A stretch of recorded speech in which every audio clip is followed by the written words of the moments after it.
Hello मेरे प्यारे भाई और बहनों, कैसे हैं आप सभी। मैं लेकर आ चुका हूं आपके लिए रियल नंबर का सेकंड लेक्चर, जिसमें हम पढ़ने वाले हैं divisibility rule, prime factorization, fundamental theorem of arithmetic et cetera. Okay, ये डिविजिबिलिटी रूल तो नहीं आता है सर फर्स्ट चैप्टर में। नहीं बच्चों, डिविजिबिलिटी रूल तो नहीं आता, बट प्राइम फैक्टराइजेशन करने के लिए हमें डिविजिबिलिटी रूल जानना ज़रूरी होता है। देखो, क्वेश्चन उतना ज़्यादा नंबर का तो नहीं आता है एग्जाम में प्राइम फैक्टराइजेशन से। एलसीएम और एचसीएफ से आ सकता है 3 से 4 नंबर का क्वेश्चन, वर्ड प्रॉब्लम वाला। लेकिन एलसीएम एचसीएफ में भी हमें प्राइम फैक्टराइजेशन की ज़रूरत होती है, और प्राइम फैक्टराइजेशन करने के लिए हमें डिविजिबिलिटी रूल पता होना चाहिए। अब डिविजिबिलिटी रूल का और क्या काम है, तो इसमें एनसीईआरटी में एक क्वेश्चन है बच्चों जो कि इस पे बेस्ड है। अगर आपको ये डिविजिबिलिटी रूल नहीं पता होगा तो फिर आप उसे नहीं बना पाओगे। ओके, तो फटाफट हम लोग डिविजिबिलिटी रूल अगर जिनको आता है एक बार रिवाइज कर लेते हैं, और जिनको नहीं आता है वो सीख लेते हैं। सिंपल सी बात है, क्योंकि हमारे पास अभी 1 साल का टाइम है, तो हम लोग डिटेल में जानेंगे। एक एक नंबर नहीं छूटना चाहिए, ऐसा ध्यान में रखकर पढ़ाई करनी है हमें। ओके बच्चों, तो हम लोग स्टार्ट करते हैं डिविजिबिलिटी रूल। ओके,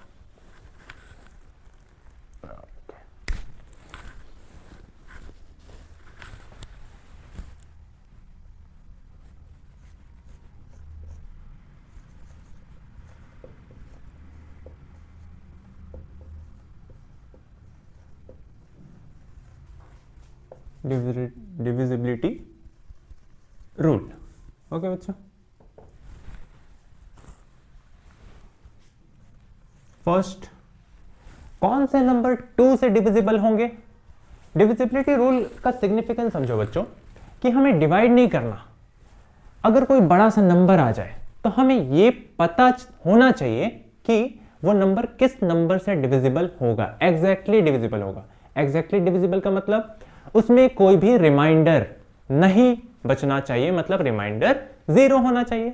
ओके, तो बिना डिवाइड किए हमें पता चल जाना चाहिए कि जो भी नंबर दिया हुआ है वो किस नंबर से डिविजिबल होगा।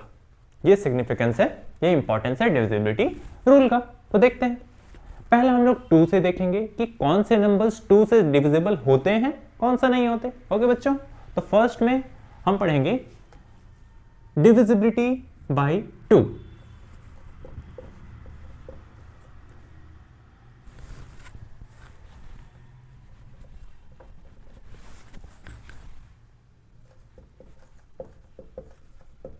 Divisibility bye 2। ओके बच्चों,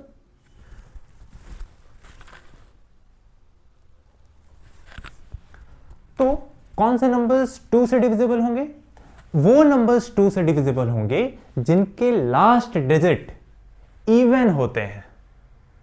जिनके लास्ट डिजिट इवन होते हैं। इवन नंबर क्या होते हैं, जो कि जैसे 0, 2, 4, 6, 8, ठीक है। जो भी 2 के टेबल में आते हैं बच्चों वो इवन होते हैं। ओके, 2 के टेबल में जो भी नंबर्स आते हैं वो सारे इवन नंबर्स कहलाते हैं। ओके बच्चों, तो 2 से कौन से नंबर डिविजिबल होंगे, तो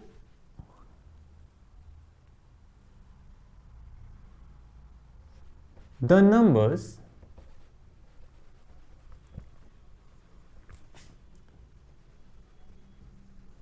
whose last digit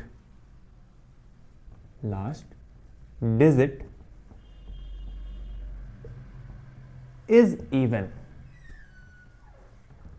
वो नंबर्स जिनके लास्ट डिजिट इवन होते हैं are divisible by 2। Are divisible by 2। Clear है बच्चों।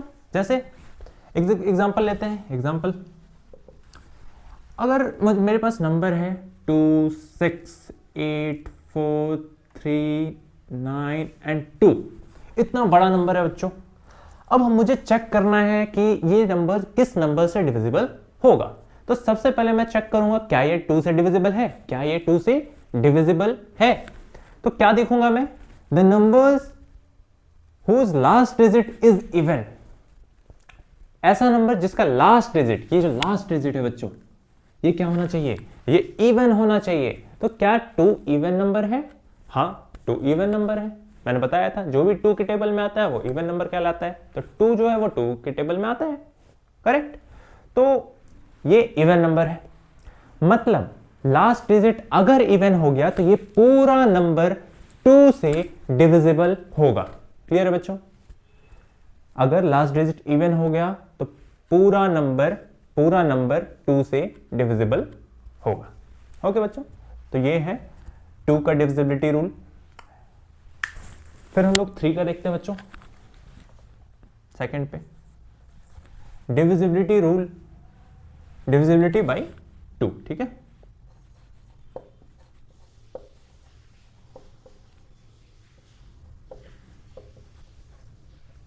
Divisibility bye 3, sorry. तो 3 से कौन से नंबर्स डिविजिबल होंगे, कौन से नहीं होंगे, बिना डिवाइड किए अगर हमें चेक करना हो तो हम क्या चेक करेंगे? तो हम ये चेक करते हैं कि जो भी नंबर मेरे पास दिया हुआ है उनके सारे डिजिट्स को हम पहले ऐड करते हैं। क्या करूंगा मैं? सबसे पहले जो भी गिवन नंबर होगा, अगर मुझे ये चेक करना है कि वो 3 से डिविजिबल है या नहीं है, तो मैं सबसे पहले क्या करूंगा, वो नंबर जो है उसके सारे इंडिविजुअल डिजिट्स को ऐड करूंगा।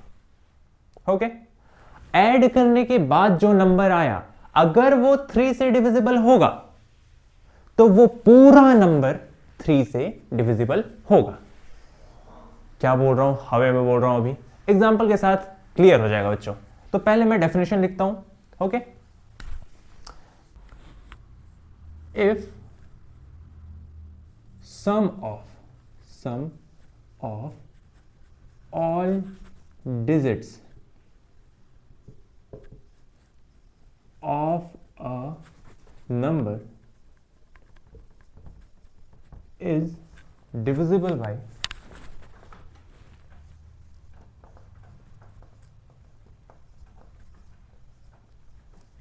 3, then the number is divisible by 3, 2। क्या मतलब हुआ बच्चों? If the sum of all digits of a number, कोई भी नंबर है जिसे मुझे चेक करना है कि वो 3 से डिविजिबल है या नहीं है, तो मैं सबसे पहले क्या करूंगा, उस नंबर के सारे डिजिट्स को ऐड करूंगा। ठीक है, अगर ऐड करने के बाद जो नंबर आया वो 3 से डिविजिबल हो गया तो फिर पूरा नंबर 3 से डिविजिबल होगा। क्या मतलब, एग्जांपल से समझो। तो मैं इसे इरेज कर रहा हूं ऊपर वाले बच्चों, डिविजिबिलिटी बाय 2। ओके,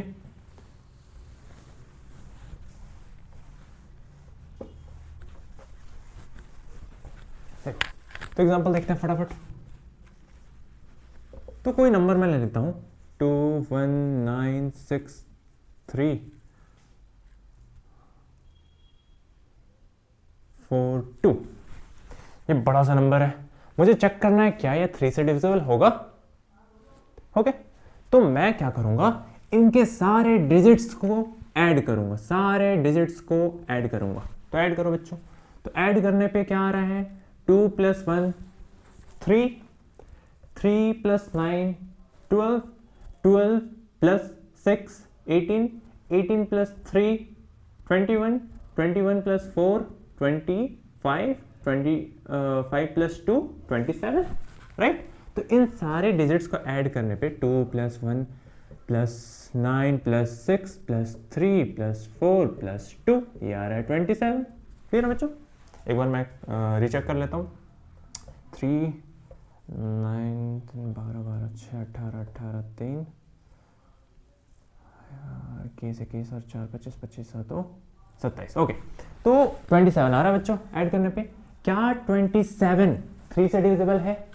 क्या ऐड करने पे जो नंबर आया क्या वो 3 से डिविजिबल है? हाँ है। अगर ऐसा होता है कि ऐड करने के बाद जो नंबर आया वो 3 से डिविजिबल हो तो पूरा नंबर 3 से डिविजिबल होगा, एग्जैक्टली डिविजिबल होगा, मतलब रिमाइंडर 0 आएगा। क्लियर है बच्चों? 3 से ये कंप्लीटली डिवाइड हो जाएगा। ओके, तो हाँ ये डिविजिबल होगा। Okay, it is divisible bye 3। ठीक है बच्चों, डिवाइड करके मैं नहीं दिखाऊंगा, आप कर लो, रिमाइंडर 0 आ जाएगा। ठीक है, बेसिक सी चीज है। अब इसके बाद हम लोग डिविजिबिलिटी बाय 4 देखेंगे।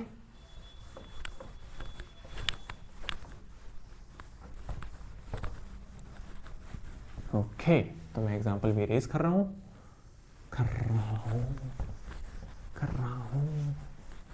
चलो, तो डिविजिबिलिटी बाय 4, डिविजिबिलिटी बाय 4, 2 3 4, मतलब ये 3 नंबर होना चाहिए।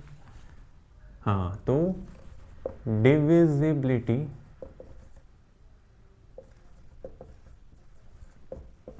बाय 4 से कौन से नंबर्स डिविजिबल होंगे?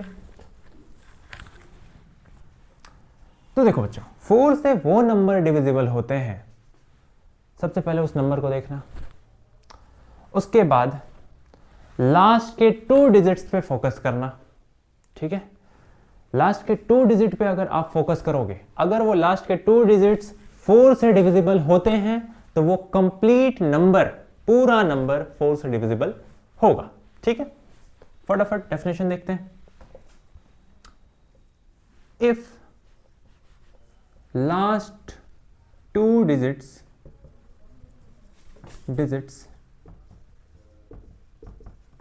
of a number is divisible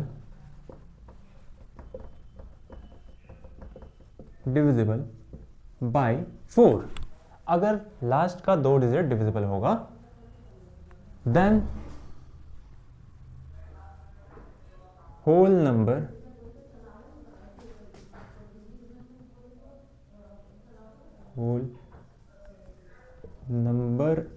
is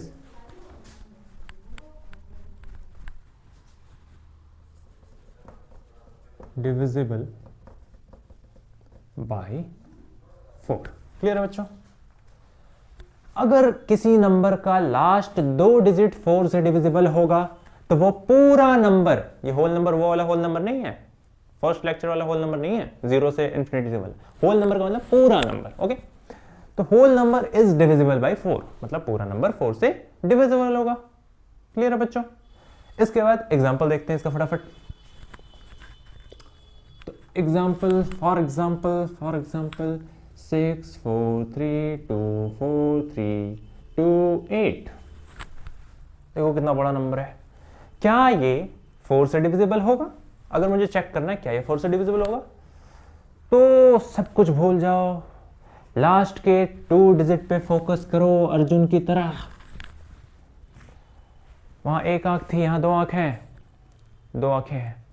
28, क्या 28 4 के टेबल में आता है बच्चों? क्या 4 से डिविजिबल है? लास्ट का 2 डिजिट क्या 4 से डिविजिबल है? हाँ या ना? हाँ, 4 के टेबल में आता है 28, 7 के टाइम 7 टाइम्स में, 4 7 से 28। ओके, तो ये पूरा नंबर 4 से डिविजिबल होगा। ठीक है, तो ये 4 से डिविजिबल होगा बच्चों। क्लियर? ओके, नेक्स्ट पे बढ़ते हैं हम लोग। Next, divisibility bye 5। 5 5 5 मैं मिटा दो इसे, होगी? ओके, तो डिविजिबिलिटी बाय 5, ये इंपॉर्टेंट है बच्चों, इसी पे बेस्ड है हमारा एक्सरसाइज का क्वेश्चन। एनसीईआरटी एक्सरसाइज का क्वेश्चन है, एग्जाम्पल में भी है इसका बच्चों, तो इसे अच्छे से पढ़ना, वैसे बाकियों को भी अच्छे से पढ़ना है। देखो बच्चों, डिविजिबिलिटी रूल सिर्फ 2 नंबर के लिए नहीं पढ़ रहे हैं। अगर आप आगे चलोगे, ग्रेजुएशन ख़त्म हो जाएंगे, फिर आप कॉम्पिटिटिव एग्ज़ाम में अगर ट्राई करना चाहते हो, उसकी तरफ बढ़ना चाहते हो, डिविजिबिलिटी रूल बेसिक है बच्चों, ये आना चाहिए। आप इसलिए मत पढ़ो कि बोर्ड्स का एग्ज़ाम देना है, बोर्ड्स में अच्छे नंबर लाने, हाँ वो तो सेकेंडरी चीज़ है, नंबर लाने हैं, लेकिन प्राइमरी चीज़ ये होना चाहिए कि आपको आना चाहिए, आपके पास नॉलेज होना चाहिए, आप सेल्फ इंप्रूवमेंट के लिए पढ़ाई करो। ओके बच्चों, तो वहां पर भी काम आएगा। तो फटाफट देखते हैं divisibility bye 5। Okay okay okay, तो 5 से कौन से नंबर डिविजिबल होंगे बच्चों? वो नंबर 5 से डिविजिबल होते हैं जिनके लास्ट डिजिट या तो 0 हो या तो 5 हो। ओके बच्चों, 5 से कौन से नंबर डिविजिबल होंगे? कोई भी नंबर जिसका लास्ट डिजिट 0 है या 5 है। ओके, तो if last digit of a number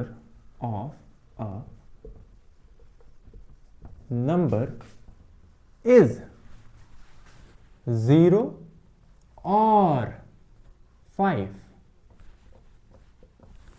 या तो 0 हो या तो 5 हो, then the number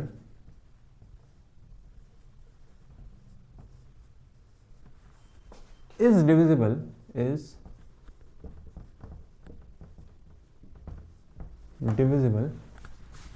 by 5। Okay बच्चों, अगर किसी भी नंबर का लास्ट डिजिट 0 है या तो 5 है तो आंख बंद करके, नहीं आंख मतलब देखने के बाद आंख बंद करना है, नहीं देखोगे तो फिर आंख बंद करके कैसे जवाब दे सकते हो? देख लो कि 0 और 5 है, उसके बाद आंख बंद करके क्या ये 5 से डिविजिबल है? हाँ है, बिल्कुल है, लास्ट में 0 और 5 है तो बिल्कुल 5 से डिविजिबल होगा। फॉर एग्जाम्पल कोई भी नंबर, कितना भी नंबर ले लो, एग्जाम्पल 7 6 4 2, किसका नंबर लिख रहा हूं मैं? 4 0। ये देखो, ये एक नंबर है जिसके लास्ट में 0 आ रहा है। ओके, जिसके लास्ट में 0 आ रहा है, तो क्या ये 5 से डिविजिबल होगा? हाँ बिल्कुल होगा, लास्ट में 0 आ गया, पूरा नंबर 5 से डिविजिबल होगा, पूरा नंबर 5 से डिविजिबल होगा। ओके बच्चों,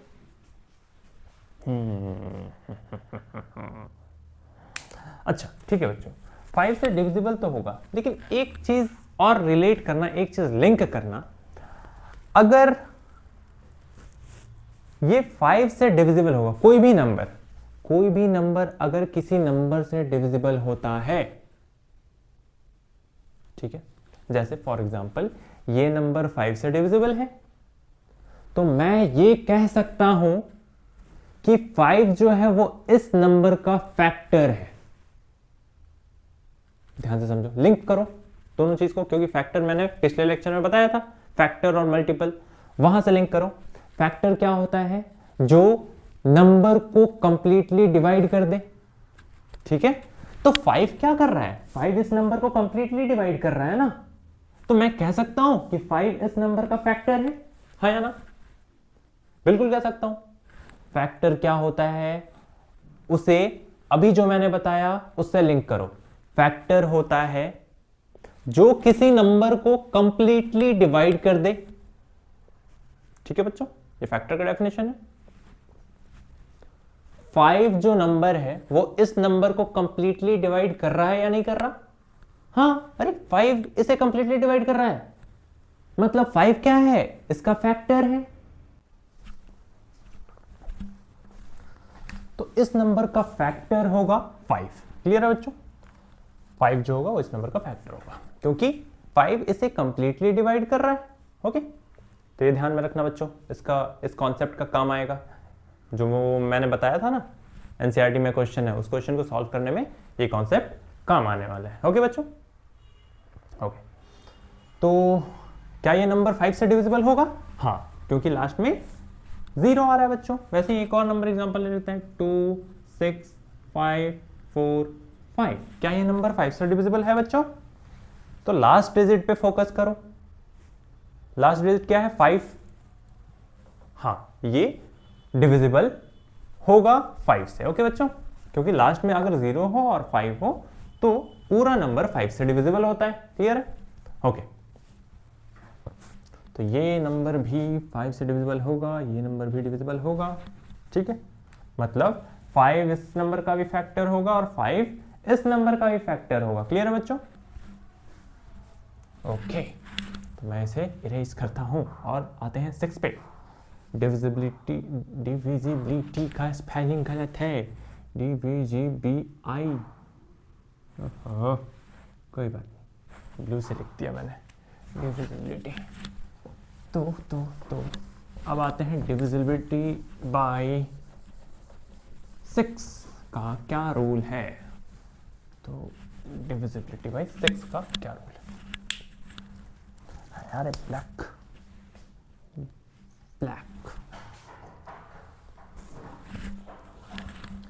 तो डिविजिबिलिटी बाय 6, कोई नंबर 6 से डिविजिबल है या नहीं है बच्चों, वो हम कैसे चेक करेंगे वो देखो।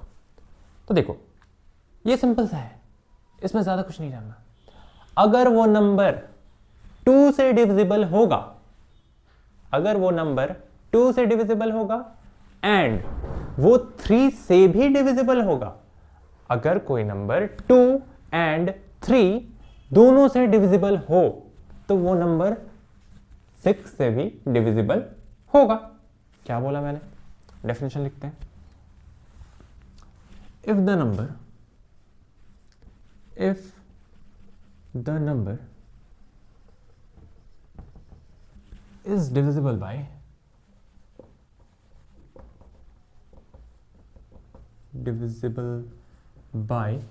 both 2 and 3, अगर कोई नंबर 2 और 3 दोनों से डिविजिबल होगा then it is also divisible by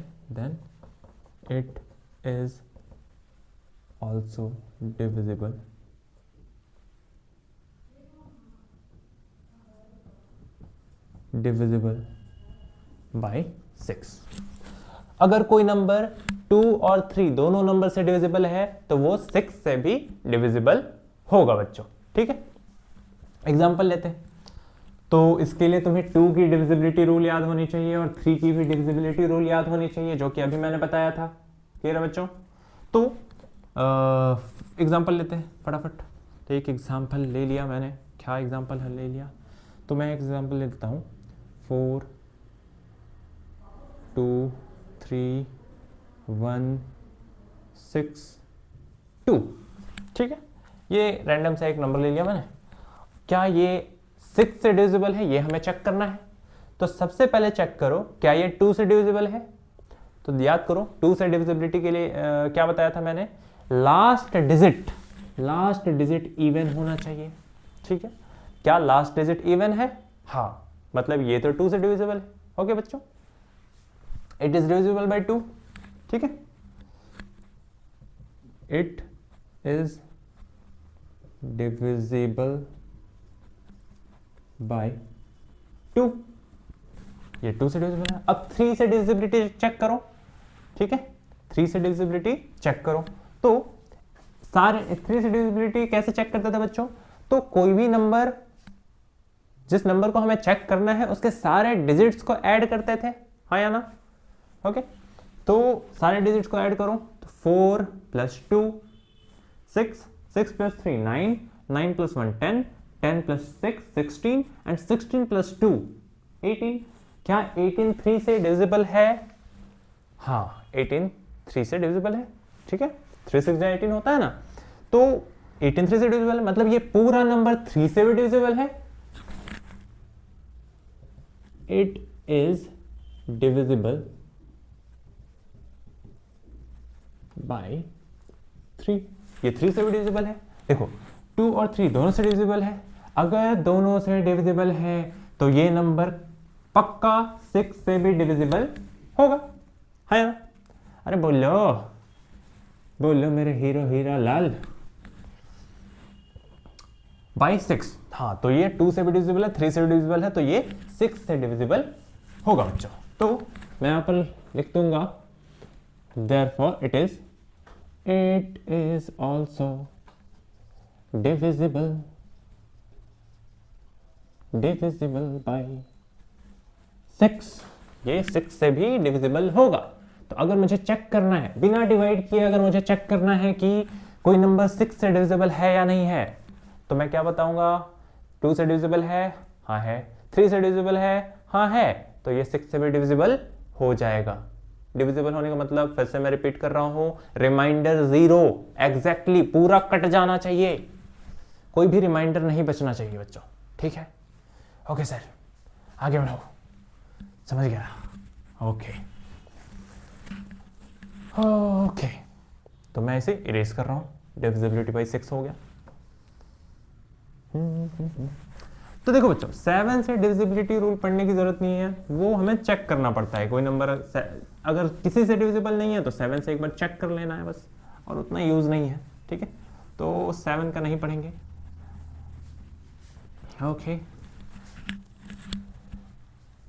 7 का नहीं पढ़ाया जाता। इसके बाद आता है 6 के बाद 8,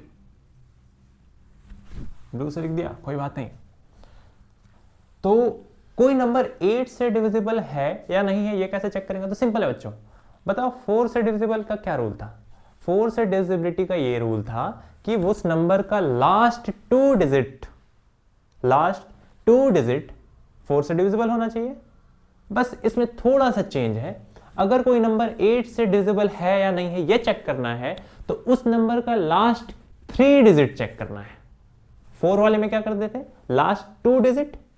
8 वाले में क्या करेंगे? Last 3 digit. अगर किसी नंबर का लास्ट 3 डिजिट 8 से डिविजिबल है तो वो पूरा नंबर 8 से डिविजिबल होगा।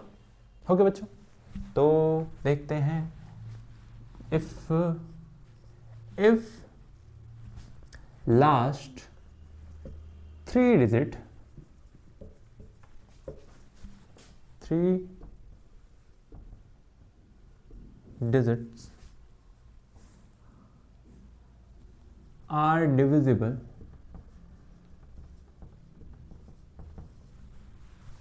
by 8 then whole number, मतलब पूरा नंबर, होल क्या हो गया, एक तो कल ही डाला था यार, whole number is divisible by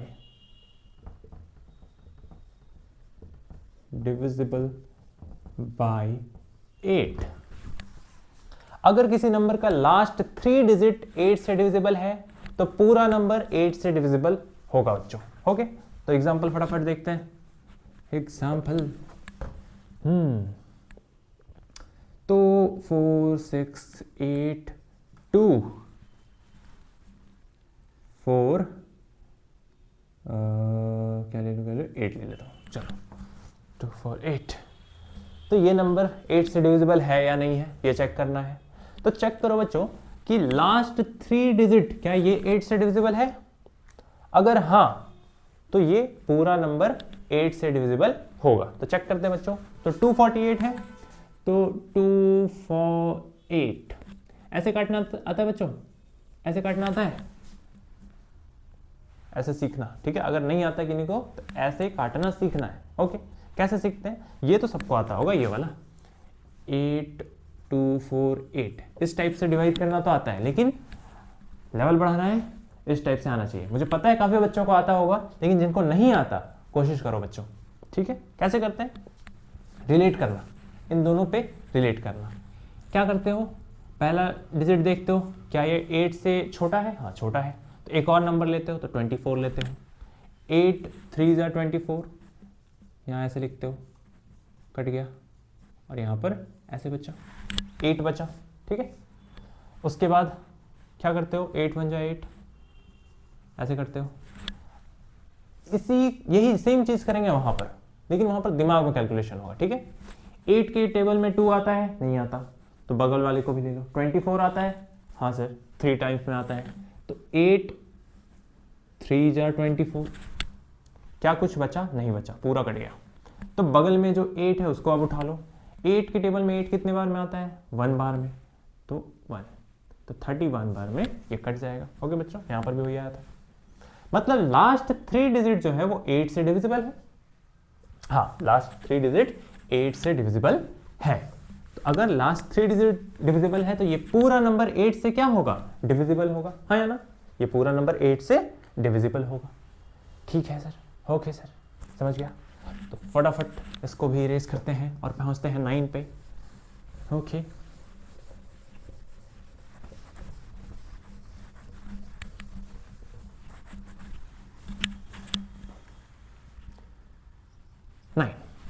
nine से भी आसान है बच्चों। देखो 3 का डिविजिबिलिटी रूल क्या होता था, याद करो। 3 का डिविजिबिलिटी रूल होता था कि जो भी नंबर जिसे हमें चेक करना है वो अगर 3 से डिविजिबल है, सॉरी स्टेटमेंट गड़बड़ हो गई, हाँ, तो कोई नंबर अगर 3 से डिविजिबल है तो उसके लिए क्या चेक करते थे हम लोग, उस नंबर के सारे इंडिविजुअल डिजिट्स को जोड़ते थे। जोड़ने के बाद जो नंबर आया वो अगर 3 से डिविजिबल होता था तो फिर मैं कहता था कि पूरा नंबर 3 से डिविजिबल होगा। सेम टू सेम, बस 3 को रिप्लेस कर दो 9 से, सेम टू सेम 3 को रिप्लेस कर दो 9 से। अगर मुझे ये चेक करना है कि कोई नंबर 9 से डिविजिबल है या नहीं है, तो मैं उन सारे नंबर्स को क्या करूंगा, सारे इंडिविजुअल डिजिट्स को ऐड करूंगा। ऐड करने पे अगर वो 9 से डिविजिबल होगा तो वो कंप्लीट नंबर 9 से डिविजिबल होगा। If sum of all digits of a number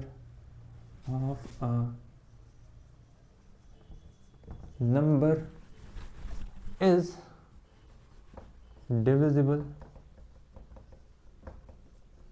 by 9, then the number is divisible by 9.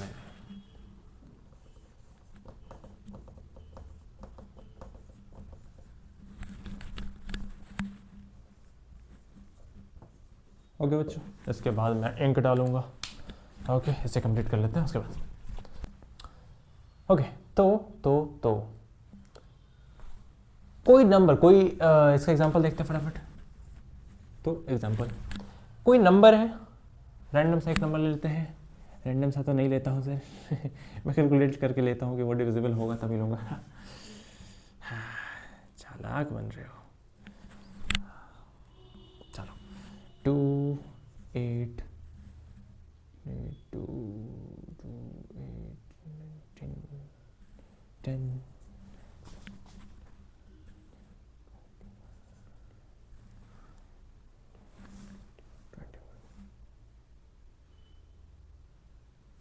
ठीक है, ये नंबर है, मुझे चेक करना है क्या ये 9 से डिविजिबल है। तो मैं क्या करूँगा, सारे डिजिट्स को ऐड करूँ,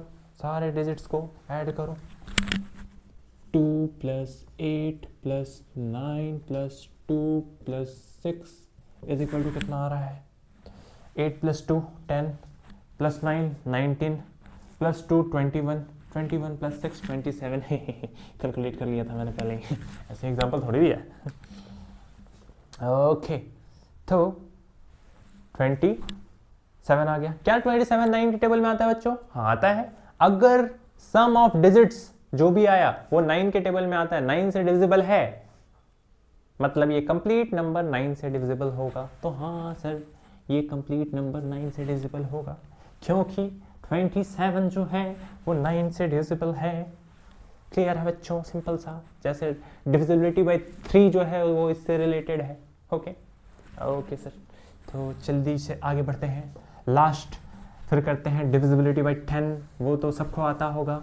अगर लास्ट में 0 है तो नंबर 10 से डिविजिबल होगा और नहीं है तो नहीं होगा। ओके, डिविजिबिलिटी बाय 10, तो कोई नंबर 10 से डिविजिबल होगा या नहीं होगा कैसे चेक करते हैं? तो लास्ट में if last digit of number is 0, if last digit of a number is 0, अगर किसी नंबर का लास्ट डिजिट क्या हो बच्चों? 0 हो तो वो 10 से डिविजिबल होगा, वरना नहीं होगा कंप्लीटली डिविजिबल। मतलब डेसिमल में तो आएगा, बोलोगे डेसिमल में, हाँ डेसिमल में आ सकता है, कंप्लीटली डिविजिबल नहीं होगा, ये मैं कहना चाहता हूं। ओके, फॉर एग्जाम्पल हो गया 2460, किसी कोई भी नंबर लिखो, लास्ट में 0 लगा दो, क्या ये 10 से डिविजिबल होगा? हाँ होगा, ये 10 से डिविजिबल होगा। 2654, क्या ये 10 से डिविजिबल होगा? नहीं बच्चों, लास्ट डिजिट 0 नहीं आ रहा है, लास्ट डिजिट 0 होना चाहिए तभी वो 10 से डिविजिबल होगा, तो ये कंप्लीटली डिविजिबल नहीं होगा 10 से। क्लियर है बच्चों? ओके, तो ये हो गया divisibility rule complete. Okay, simple सा था, एक बार रिवीजन भी हो गया होगा आप लोगों का, और जिनको नहीं आता था याद रखना है बच्चों, याद रखना है, मेरी बात मानो, याद रखना है, जो बोल रहा हूँ करते जाओ। सच बता रहा हूँ, एक क्वेश्चन भी एग्जाम में नहीं होगा जो तुम्हें लगेगा ये मुझे नहीं आता है, इसकी गारंटी मैं देता हूँ। इसलिए जो बोल रहा हूँ बात मानो, कर लो। अगर आपको नहीं आता डिविजिबिलिटी रूल, फटाफट कर लो, 5 वाला काम आने वाला है एक्सरसाइज में, बाकी सारा आगे चल के काम आएगा लाइफ में। ओके बच्चों, ओके, तो मिटाओ सर, तो हो गया डिविजिबिलिटी रूल खत्म।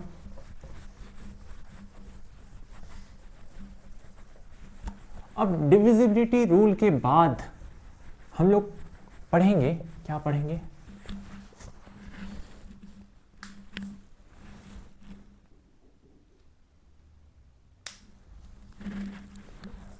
Fundamental theorem of arithmetic, second topic है हमारा फंडामेंटल मेंटल नहीं है ये, फंडामेंटल है, फंडामेंटल थ्योरम ऑफ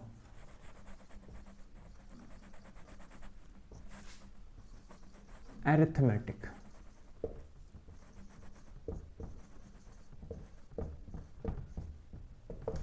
ओके बच्चों, तो मैंने इंक डाल लिया है बच्चों। ओके, हाँ fine, now it's looking fine. तो फंडामेंटल थ्योरम ऑफ अरिथमेटिक बच्चों क्या कहता है, पहले लिख लेते हैं उसके बाद समझते हैं। Every composite number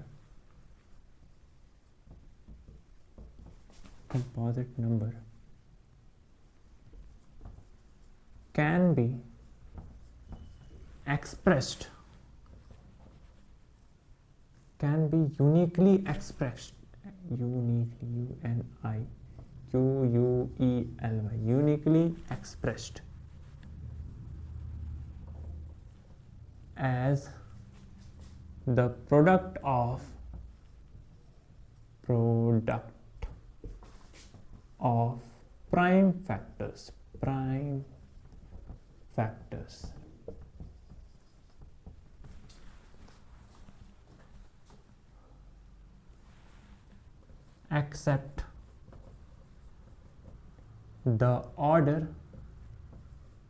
the order in which prime factors occur.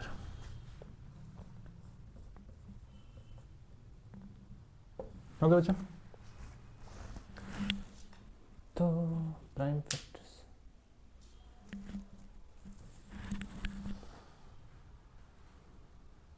तो ये डेफिनेशन सही है, मैंने चेक कर लिया है। Okay, every composite number can be uniquely expressed as the product of prime factors except the order in which the prime factors occur. तो समझिए क्या समझना है बच्चों, कोई भी कंपोजिट नंबर है, याद करो कंपोजिट नंबर मैंने पढ़ाया था, composite number first lecture. Okay, last lecture में मैंने कंपोजिट नंबर बताया था, क्या होता है कंपोजिट नंबर, बताओ।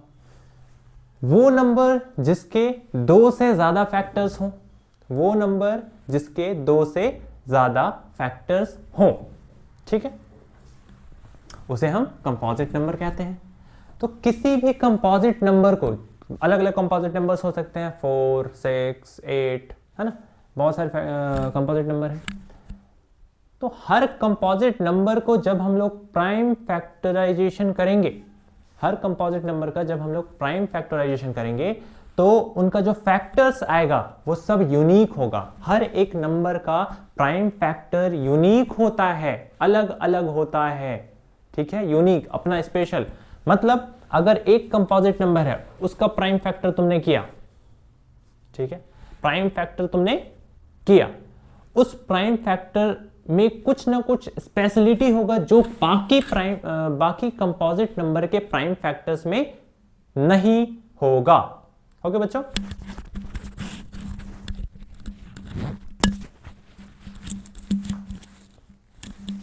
लगा माइक ऑफ है क्या, चेक करो, सॉरी।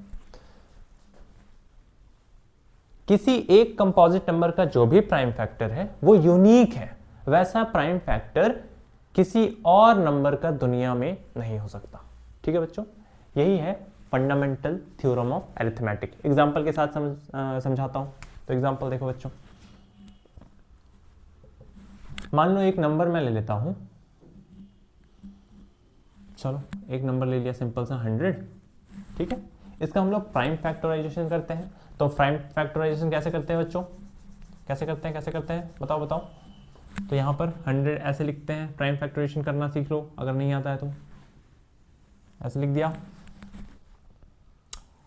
100 का प्राइम फैक्टर करना है, तो किस नंबर पे 100 आता है, डिविजिबिलिटी रूल यहाँ काम आएगा। ठीक है, क्या 2 के टेबल में 100 आता है? हाँ, 2 के टेबल में आता है, क्योंकि लास्ट में क्या है, 0 है, 0 इवन नंबर है।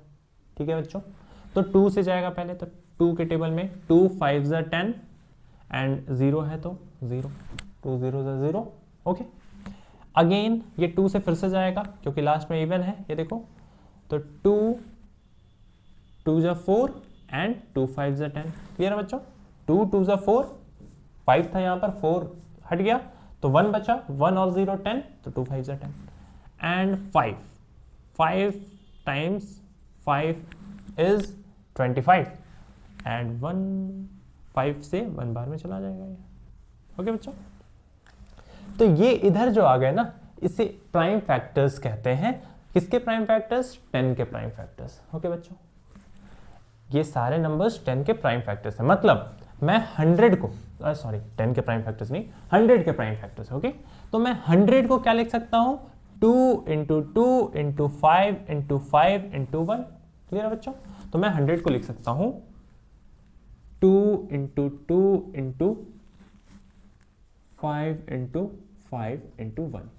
ये हो गए 100 के प्राइम फैक्टर्स, 2 2 5 5 1, ये प्राइम फैक्टर्स है। देखो, प्राइम फैक्टर का मतलब समझो, प्राइम जो फैक्टर्स है सारे प्राइम नंबर है। ठीक है, यहां पर कोई अगर बच्चा बोले कि 10 से भी तो कर सकते हैं, 10 से तो ये चला जाएगा 100, लेकिन क्या बच्चों 10 प्राइम फैक्टर है? नहीं है। प्राइम फैक्टर क्या बताया था लेक्चर 1। ओके, प्राइम फैक्टर वो होता था जो सिर्फ 1 के टेबल में आए एंड खुद के टेबल में आए, उसके अलावा किसी टेबल में नहीं आना चाहिए। तो 10 5 के भी तो टेबल में आता है, 10 किसी टेबल में आ गया, 1 और 5 एंड 10, तो प्राइम नंबर हुआ क्या? प्राइम नंबर नहीं हुआ ना। प्राइम नंबर सिर्फ 1 के टेबल में और 10 के टेबल में आना चाहिए था। अगर 10 है तो 5 के टेबल में भी आ रहा है 10, तो 10 जो है वो प्राइम नंबर नहीं है, इसलिए 10 से यहां पर फैक्टराइज नहीं करना है हमें केवल और केवल प्राइम फैक्टर्स से फैक्टराइज करना है, याद रखना इस बात को। ठीक है, तो ये सारे प्राइम फैक्टर्स हैं। ठीक है, अब इसका क्या मतलब, तो इसको समझने के लिए एक और एग्जांपल लेना पड़ेगा। ठीक है, तो एक और नंबर मैं ले लेता हूं, कोई भी कंपोजिट नंबर। कंपोजिट नंबर मतलब जिसके 2 से ज्यादा फैक्टर हो, तो 100 भी कंपोजिट नंबर है यहाँ पर, क्योंकि इसके 2 से ज्यादा फैक्टर्स हैं। ठीक है बच्चों, तो एक और एग्जांपल मैं ले लेता हूं, चलो 56 ले लेता हूं। ओके, 56 ले लिया, तो अब 56 को प्राइम फैक्टराइज करेंगे, तो प्राइम फैक्टराइजेशन ऐसे करते हैं, 56 को मैं इधर करता हूं, तो ये है 56, तो लास्ट में इवन है, अभी डिविजिबिलिटी रूल पढ़ा है हमने, लास्ट में इवन है, 2 से जाएगा, तो 2 2 4 एंड 1 इधर चला गया, 16, 2 8 16, फिर से लास्ट में इवन 2 से जाएगा, 2 1 2 2 4 8, फिर से लास्ट में इवन 2 से फिर से जाएगा, 2 7 14 और 7 1 7। ठीक है बच्चों, ये फैक्टराइजेशन हो गया। तो 56 में लिख सकता हूं 2 इंटू 2 इंटू 2 इंटू 7 इंटू 1। लिख दिया मैंने 2 इंटू 2 इंटू 2 इंटू 7 इंटू 1। देखो अब समझते हैं इस डेफिनेशन को। ये भी कंपोजिट नंबर है, ये भी कंपोजिट नंबर है। क्या कहता है definition? Every composite number can be uniquely expressed as the product of prime factors. हर एक कंपोजिट नंबर का, ये दोनों कंपोजिट नंबर है, इन दोनों का जो अपना अपना प्राइम फैक्टर है वो यूनिक होगा। कोई किसी भी दो कंपोजिट नंबर का प्राइम फैक्टर सेम नहीं हो सकता, यूनिक होगा। कैसे यूनिक होगा? देखो कुछ ना कुछ यूनिक होगा ही होगा। इसमें 2 2 आ रहा है, 2 2 आ रहा है, ठीक है भाई। 5 आ रहा है, क्या इसमें 5 आ रहा है? नहीं आ रहा है। इसमें दोबारा 5 आ रहा है, क्या इसमें दोबारा 5 आ रहा है? अलग हो गया ना, कुछ ना कुछ अलग आ जाएगा बच्चों। कभी भी फैक्टर्स दोनों तरफ सेम नहीं हो सकता, दोनों का सेम नहीं हो सकता, क्योंकि दोनों अलग अलग कंपोजिट नंबर है। यही कहता है ये डेफिनेशन कि हर एक कंपोजिट नंबर का जो प्राइम फैक्टर होगा वो यूनिक है। ऐसा प्राइम फैक्टर दुनिया में किसी और नंबर का नहीं हो सकता। ये प्राइम फैक्टर केवल और केवल 100 का है, समझ आई बात? और ये प्राइम फैक्टर, ये पूरा केवल और केवल 56 का है। ये प्राइम फैक्टर किसी और नंबर का नहीं हो सकता। समझ आई बात? क्लियर है बच्चों? ओके, तो मुझे लगता है आप लोग समझ गए होंगे। बस इतना ही पढ़ना है फंडामेंटल थ्योरम ऑफ अरिथमेटिक में, इसे समझना था, डेफिनेशन याद रखना बच्चों, और ये क्या कहता है ये समझना जरूरी था। ठीक है, ओके, तो ये हो गया। और हमने प्राइम फैक्टराइजेशन भी सीख लिया, अगर किन्हीं को ना आता हो तो। ठीक है, अब एक क्वेश्चन देखते हैं बच्चों।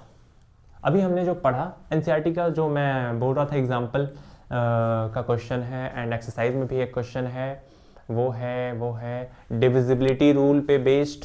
ठीक है, तो उसको फटाफट देखते हैं। इसे मैं इरेज कर रहा हूँ। ओके बच्चों, ओके। तो एक सेकेंड, रिकॉर्डिंग हो रही है कि नहीं मैं देख चेक कर लूँ। ओके, तो इसे मैं इरेज कर रहा हूँ।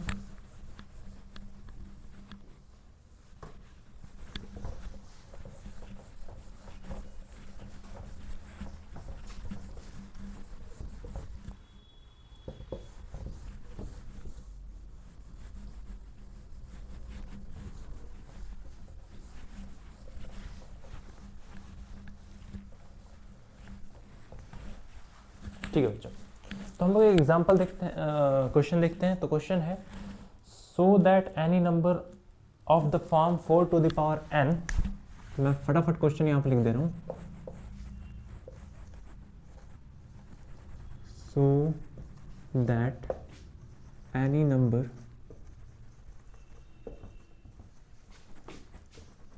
in the form of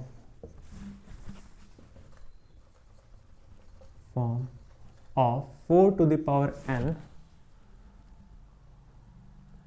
where n is natural number,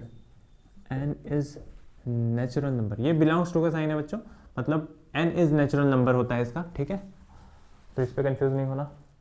can never end with digit 0, can never end with digit 0। Okay, ये हमारा क्वेश्चन है, समझना बच्चों। so that any number in the form of 4 to the power n, 4 to the power n के form में अगर कोई भी नंबर है, कोई भी ब्रह्मांड में से कोई भी नंबर लेके आ जाओ जो इस फॉर्म में है, जहां पर n जो है वो नेचुरल नंबर है। कहने का मतलब कि नेचुरल नंबर है, n नेचुरल नंबर, कहने का मतलब n की वैल्यू क्या क्या हो सकती है। तो नेचुरल नंबर बताया था, रिलेट हो रहा है, फर्स्ट लेक्चर में मैंने नेचुरल नंबर बताया था।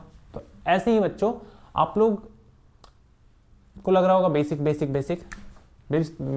मेरी बात मानो, मैं अभी आप लोगों को डॉट ऐसे पढ़ा रहा हूँ, डॉट, आपको बस डॉट दिख रहा है, लेकिन जब आप आगे चलते चले जाओगे तो आपको एक ट्रेल दिखेगा, रास्ता दिखेगा कि ये रास्ता जो है आपको बोर्ड तक लेके जा रहा है। चंगू चला बोर्ड्स का एग्जाम देने। ठीक है बच्चों, तो देखो नेचुरल नंबर वहां रिलेट हो रहा है, और डिविजिबिलिटी रूल पे ये क्वेश्चन बेस्ड है। एलसीआरटी का क्वेश्चन है बच्चों, ठीक है। तो कुछ भी एक्स्ट्रा नहीं पढ़ाया है मैंने, ठीक है।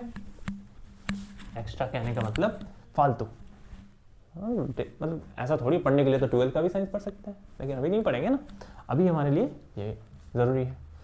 ओके, तो n क्या है? Natural number. नेचुरल नंबर मतलब जो 1 से स्टार्ट होता है और इन्फिनिटी तक जाता है, मतलब n की वैल्यू क्या क्या हो सकती है यहाँ पर? 1 2 3 4, कुछ भी पुट कर सकते हो, कुछ भी पुट कर दो। वो नंबर जो भी नंबर आएगा, मान लो कि 4 टू द पावर 1 पुट किया तो 4 टू द पावर 1 पुट किया तो 4 होता है इसकी वैल्यू।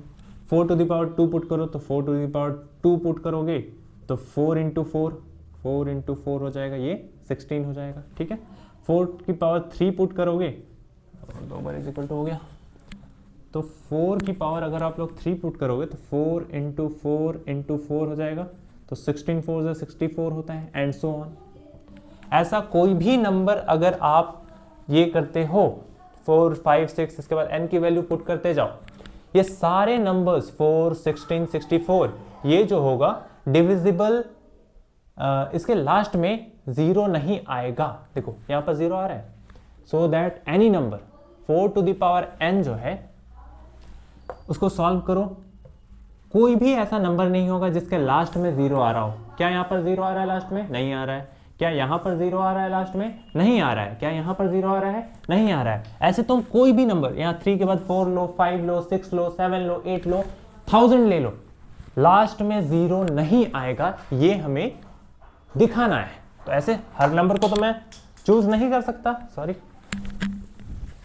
हर नंबर को मैं यहां पर एक्सप्रेस तो नहीं कर सकता, क्योंकि वहां तो इनफाइनाइट नंबर्स हो जाएंगे, ठीक है, क्योंकि 1 से इन्फिनिटी तक जाता है ना n की वैल्यू, तो कितने नंबर्स को दिखाओगे? तो ऐसा तरीका है एक जिसके थ्रू मैं ये प्रूव कर सकता हूं कि आप कुछ भी ले लो, लास्ट में 0 नहीं आने वाला। क्वेश्चन समझ गए बच्चों? क्वेश्चन क्लियर होगा? तो देखो कैसे करते हैं। ओके, तो ये क्वेश्चन कैसे करेंगे ये तो समझा रहा था मैं। क्वेश्चन का सॉल्यूशन क्या होगा वो देखो। तो लास्ट में 0 नहीं आना चाहिए, तो सॉल्यूशन देखो बच्चों, ध्यान से समझना, ध्यान से एकदम फोकस, सांस, पहले माइंड को सांस लो, लंबी सांस लो, दिमाग को टाइम दो। Okay, 4 to the power n एक नंबर है, n की वैल्यू चेंज होते जाएगी, नंबर चेंज होता जाएगा, ठीक है। ओके, तो 4 टू द पावर n को मैं लिख सकता हूं ऐसे, 4 टू द पावर n है, इसे मैं ऐसे लिख सकता हूं, ध्यान से सुनना। 4 जो होता है वो 2 का स्क्वायर होता है, हाँ, तो 4 को मैंने लिख दिया 2 का स्क्वायर, ठीक है, और पावर में n था तो पावर में n लिख दिया, ऐसे लिख सकता हूं, ये क्लियर होगा। 4 को मैं 2 इंटू 2 लिख सकता हूँ ना, 4 को लिख सकता हूँ 2 इंटू 2, और 2 इंटू 2 को मैं लिख सकता हूँ 2 का स्क्वायर। क्लियर है बच्चों? ठीक है सर, आगे बताइए। ठीक है, 2 इंटू 2 लिख सकता हूँ, ओके।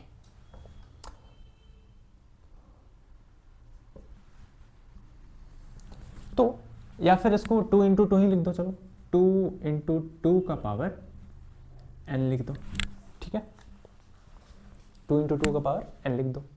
अब देखो बच्चों, n की वैल्यू आप कुछ भी डालो, n की वैल्यू आप 1 डालो तो 2 इंटू 2 आएगा। अगर आप n की वैल्यू 2 डालोगे तो 2 इंटू 2 इंटू 2 इंटू 2 आ जाएगा, ठीक है। n की वैल्यू आप कुछ भी डालो, ये जो फैक्टर्स हैं वो चेंज नहीं होने वाले, ये चेंज नहीं होने वाले, ठीक है बच्चों, ये समझ में आ रहा है? ये जो फैक्टर है ये चेंज नहीं होने वाले, आप कुछ भी डाल लो ये 2 ही रहेगा, बस 2 बढ़ता चला जाएगा, 2 जो है वो बढ़ता चला जाएगा। जैसे 2 डालोगे तो 2 2 और बढ़ जाएंगे, 3 डालोगे तो यहाँ पर 6 2 आ जाएंगे, 2 कितने आ जाएंगे? 6 मल्टीप्लीकेशन में, ठीक है। तो फैक्टर्स जो होंगे वो तो 2 ही रहने वाले हैं। और बच्चों लास्ट में 0 आने के लिए अगर समझो, अगर लास्ट में 0 आता तो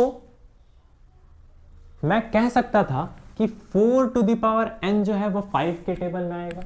हाँ याद करो, डिविजिबिलिटी रूल ऑफ 5 बताया था, डिविजिबिलिटी रूल ऑफ 5।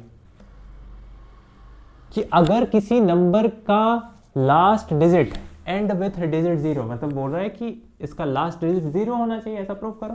तो अगर लास्ट डिजिट 0 होगा तो 5 से डिविजिबल होगा या नहीं होगा। डिविजिबिलिटी रूल ऑफ 5 मैंने पढ़ा है कि अगर लास्ट डिजिट में 0 या फिर 5 आता है, तो एक कंडीशन यहां हो रहा है ना, 0 आ रहा है तो ये 5 से डिविजिबल होना चाहिए। अगर बच्चों 5 से डिविजिबल है, 5 से डिविजिबल है, तो यहां पर इसके फैक्टर में 5 आना चाहिए था। क्या मतलब नहीं समझ में आया सर?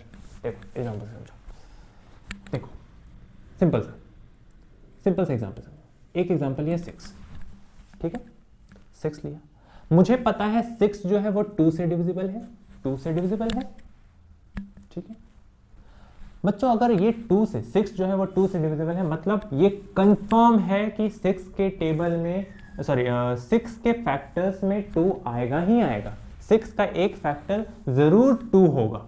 तो 6 का फैक्टर क्या होता है? 2 इंटू 3, 2 इंटू 3 इंटू 1, ये 6 का फैक्टर हुआ। देखो यहाँ पर डिवाइड बाई 2 था, तो देखो इसके फैक्टर में 6 आ रहा है, 6 के फैक्टर में 2 आ रहा है, इसीलिए ये 2 से डिविजिबल है। समझ एक बात? 2 से डिविजिबल क्यों है? क्योंकि 6 के फैक्टर में 2 आ रहा है। तो याद रखना बच्चों, ये पॉइंट की तरह याद रखना कि कोई नंबर किसी नंबर से तभी डिविजिबल होता है जब वो नंबर इस नंबर के फैक्टर में आता हो। जैसे 6 2 से इसलिए डिविजिबल है क्योंकि 2 जो है वो 6 के फैक्टर में आता है, ठीक है, और 2 से 2 यहां पर कट जाएगा, इसीलिए 2 से यहां पर कटकर 3 मिल रहा है। ठीक है बच्चों, इसी कॉन्सेप्ट को यहां पर लगाओ। अगर ये नंबर मैं देखना चाहता हूं कि लास्ट में 0 आता है कि नहीं आता है, अगर लास्ट में 0 आता है तो ये 5 से डिविजिबल होना चाहिए, ये नंबर 5 से डिविजिबल होना चाहिए, 5 से डिविजिबल होना चाहिए। तो उसके लिए क्या जरूरी है कि इसके फैक्टर में क्या है? 5 आए, हाँ या ना? इसके फैक्टर में क्या आना चाहिए? 5 आना चाहिए। क्या आ रहा है फैक्टर में? 5। आप n की वैल्यू कुछ भी डाल दो, 5 आप नहीं ला सकते। आप चेक कर लो, यहां पर 5 डाल के देखो तो यहां पर 10 बार 2 आ जाएगा, 2 इंटू 2 इंटू 2 10 टाइम्स, ओके, लेकिन सिर्फ 2 ही आएगा, 5 नहीं आने वाला।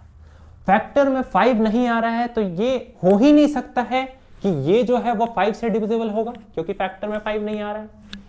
और ये नंबर कहां से आया? यहां से आया। अगर ये 5 से डिविजिबल नहीं है तो ये 5 से डिविजिबल होगा? कहां से होगा सर? इसी का तो दूसरा फॉर्म है ये डिविजिबल नहीं है 5 से, तो ये भी 5 से डिविजिबल नहीं होगा। अगर ये 5 से डिविजिबल नहीं है बच्चों, ये मैंने प्रूव कर दिया 5 से डिविजिबल नहीं है, तो लास्ट में 0 कहां से आया? मुर्गी आई थी अंडा देने के लिए। 5 से जब डिविजिबल नहीं है तो लास्ट में 0 नहीं होगा, क्योंकि अगर होता तो ये नंबर 5 से डिविजिबल होता, मतलब इसके अंदर 5 जो है एज अ फैक्टर प्रेजेंट होता। क्लियर है बच्चों? समझो यहां पर क्या चाहिए आपको समझने के लिए? पेशेंस चाहिए और सोचना। आपको सोचना है, आप जब तक नहीं सोचोगे आपको समझ में नहीं आएगा। आपको सोचना है। आपके सोचने के लिए जो भी इंग्रेडिएंट मुझे चाहिए था सब कुछ मैंने यहां पर दे दिया आपको। अब सोचो, आप उसे अरेंज करो। आपके दिमाग में आपको खुद ही अरेंज करना पड़ेगा बातों को, तभी आप सीखोगे। ओके, तो लिखेंगे कैसे? तो यहां लिखेंगे, लिख दिया, ठीक है। तो form of ordinal can never end with digit 0.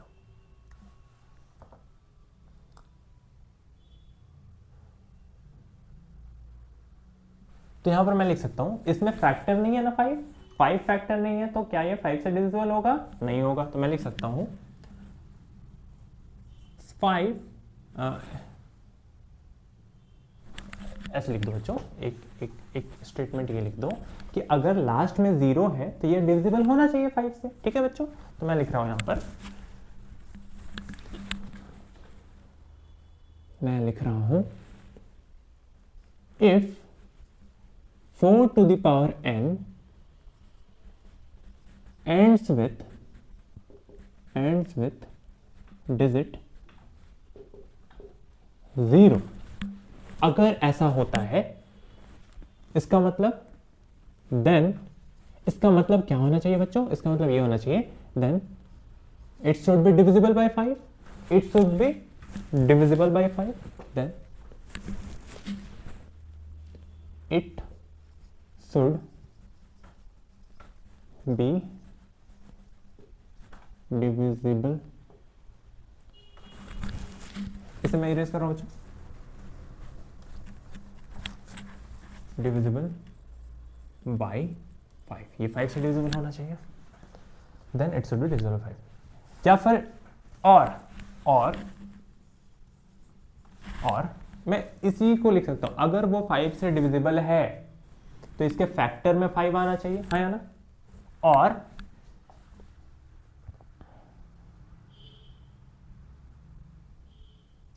और इट शुड हैव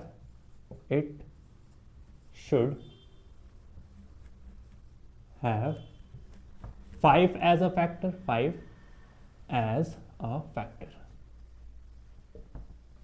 ठीक है बच्चों, ये दोनों पॉइंट को रिलेट करना सीख जाओ बच्चों, ये दोनों पॉइंट। अगर कोई नंबर 5 से डिविजिबल है, इसका मतलब ये है कि उस नंबर का फैक्टर में 5 आएगा, एक बार तो 5 आएगा। ठीक है, क्या इसके it should have 5 as a factor, अगर ये 5 से डिविजिबल है तो इसके फैक्टर में 5 आना चाहिए। क्या 5 आ रहा है? नहीं आ रहा ना बच्चों, यहां पर नहीं आ रहा है, तो क्या 4 टू द पावर n 5 से डिविजिबल होगा? नहीं होगा। अगर 5 से डिविजिबल नहीं हो रहा है तो लास्ट में क्या डिजिट 0 आएगा? नहीं आएगा। ठीक है, तो मैं लिखूंगा but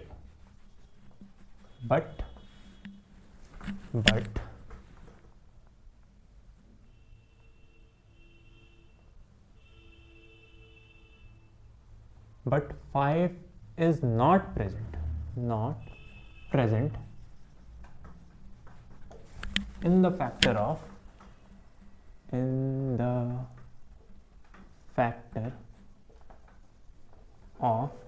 4 to the power n। Okay, तो 5 इज नॉट प्रेजेंट, यहां पर 5 प्रेजेंट नहीं है, तो 5 प्रेजेंट नहीं है तो 5 से डिविजिबल नहीं होगा। लिंक करो, रिलेशन समझो। 5 फैक्टर में नहीं है तो 5 से डिविजिबल नहीं होगा, 5 से डिविजिबल नहीं है तो लास्ट में 0 कहां से आएगा? नहीं आएगा ना, समझ गया? क्लियर है? Okay, 5 is not present in the factor of 4 to the power n, therefore, यहां पर जगह है, कहां लिख दूं मैं इस क्वेश्चन को रेज कर रहा हूं बच्चों। ओके, वैसे एक ही लाइन है लेकिन मैं नीचे, चलो लिख देता हूं पर। देयरफॉर 5 फैक्टर नहीं है, therefore 4 to the power n can never end with digit 0। 4 to the power n can never end with digit 0। Full stop. हो गया प्रूफ। यही तो हमें प्रूफ करना था कि 4 टू द पावर n 0 से कभी खत्म नहीं होगा। ये अच्छा क्वेश्चन है बच्चों, मजेदार है। ये समझ में आ गया तो समझ लो। अगर बच्चों आपको ये समझ में आ जाता है तो मैं पैरामीटर बता रहा हूं आपको, ये रियल नंबर है, इसमें सोचना है, बाकी सारे चैप्टर आपके लिए बहुत आसान है। अगर इस पहाड़ को आप निकाल लेते हो, मेरे हिसाब से इस पहाड़ को अगर आप निकाल लेते हो तो आगे के सारे चैप्टर्स यूं निकलेगा, यूं आराम से समझ में आएगा। ठीक है, क्योंकि इसमें सोचना होता है बच्चों, इसमें काफी सोचना होता है। बाकी चैप्टर्स फॉर्मूला है, ये है, वो है, निकल जाता है पूरा। ओके बच्चों, ओके सर, तो ये अच्छे से समझ में आ गया तो समझ लो आपका 10th मस्त एकदम स्मूथ मक्खन की तरह निकलने वाला है। ओके बच्चों, तो इसको समझने की कोशिश करो। ओके, तो इसके बाद क्या कर रहे हैं हम, काफ़ी लंबी लेक्चर हो जाएगी। तो बच्चों आज के लिए इतना ही रखते हैं, ठीक है। फिर अगले लेक्चर में हम लोग LCM और HCF की तरफ बढ़ेंगे। LCM, HCF ये बेसिक सर पढ़ा रहे हैं। सर आपका चैप्टर ही बेसिक है, मैं क्या करूँ। लेकिन आपको समझना होगा, रियल लाइफ से रिलेट करना होगा कि एलसीएम और एचसीएफ निकालना तो बच्चे को भी आता है, 2-3 क्लास में पढ़ते हैं बच्चे एलसीएम एंड एचसीएफ, सॉरी 2-3 से ज़्यादा कम बोल दिया, 3 और 4 में पढ़ते हैं, ओके। लेकिन यहाँ पर रिलेट करना होगा, इतना मेरी बात मानो, ठीक है। डिविजिबिलिटी भी बच्चों वाला था, आ गया क्वेश्चन, आया ना, डिविजिबिलिटी से ही तो सॉल्व किया, बन जाएगा बच्चों। तो अच्छे से पढ़ना है, कॉन्सेप्ट क्लियर करना है और एकदम चल रहना है, आराम से निकलेगा बोर्ड्स, ओके। तो आज के लिए इतना काफ़ी है, ओके बच्चों, बाय।